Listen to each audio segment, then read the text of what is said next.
খেজুরের রস অমৃত না বিষ, উপকারের সঙ্গে লুকিয়ে থাকা ভয়ঙ্কর বিপদ। শীত এলেই অনেকেই খেজুরের কাঁচা রস খেতে ভালোবাসেন। মিষ্টি স্বাদ আর প্রাকৃতিক হওয়ার আমরা ভাবি এটা পুরোপুরি নিরাপদ, কিন্তু সত্যিটা জানলে আপনি সাবধান হবেন।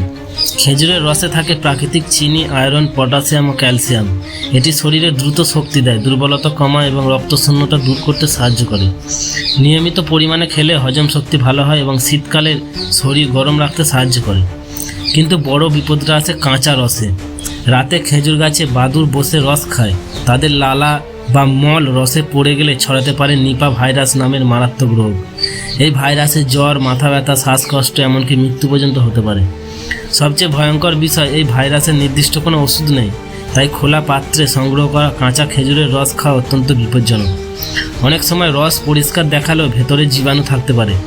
সাবধান থাকতে হলে খেজুরের রস ভালোভাবে ফুটিয়ে নিতে হবে বা নিরাপদভাবে ঢেকে রাখা রস খেতে হবে।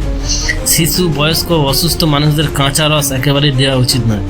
মনে রাখবেন, খেজুরের রস উপকারী, কিন্তু সাবধানতা না মানলে সেটাই হয়ে উঠতে পারে প্রাণঘাতী। আপনি কি কাঁচা খেজুরের রস খান? অবশ্যই কমেন্ট করে জানান। এই ভিডিওটা সবাইকে দেখান, লাইক দিন আর এমন দরকারি তথ্য পেতে সাবস্ক্রাইব করুন। ধন্যবাদ।